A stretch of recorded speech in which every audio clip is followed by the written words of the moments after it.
එහෙනම් ආයිබෝවන් සියලු දෙනාටම මට හිතුණා ජමඩාම් වගාව පොඩ්ඩක් පෙන්වන්න ඕන කියලා. මේ මුග කාලෙකින් වීඩියෝ එකක් කරන්නත් බැරුණා.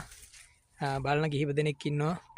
ඒ වගේමයි මගේ වගාව මේ තියෙන අස්වැන්න මේ විදිහටම කඩලා වෙළඳ පොළට දානට වඩා ඔයගොල්ලන්ට පොඩ්ඩක් පෙන්වුවාම මේකෙන් යමක් ඉගෙන ගනි. ඒ වගේම ආශාදයක් ලබයි. මේ බලංගොඩ මුල්ගම් ප්‍රදේශයේ මේ වගේ ඒවා තියෙනවද කියලා. මේ තියෙන්නේ රහංගල ප්‍රභේදයට අයත් ජමනාරං එකක්. මේක හරිම ඉතින් නැවුම් මේ වගේම මේවට ඉතින් වසවිස හරිම අඩුයි ඉතින්. මේවා ඉතින් අර බේබි නාරං වගේ මේ කඩලා දවස් දෙකකින් තුනින් හේමැල වෙනවා. ඉතින් ළමයින්ට එහෙම දෙනකොට මේවා ගන්න මේවා අපේ දේශීය දේවල් මේවට පොඩි තැනක් දෙන්න කියලාත් ඉල්ලනවා. ඉතින් මේකේ දැන් අස්වැන්න නෙලන්න ගොඩාක්ම කිට්ටුයි.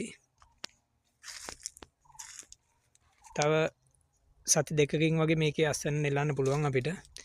මේ ගස්වල ගොඩාක් දුරට නඩත්තු වැඩ නම් ඔක්කොම වගේ ගිහිල්ලා තියෙන්නේ. මූලික දේවල් තමයි ඉගෙන ගන්න තියෙන්නේ.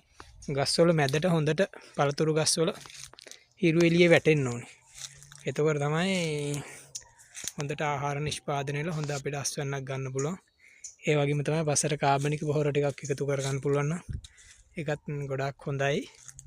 ගොඩාක් පායන කාලයක් තියෙනවා නම් අපිට පුළුවන් ජල සම්පාදන ක්‍රමයක් යොදා ගන්න. මොකද තියෙන ගෙඩි ටික නැත්නම් බොහොම ඉක්මනට බොඩිලා යනවා. ඉතින් හරිම සතුටු වෙන වීඩියෝ එක බැලුව හැමෝටම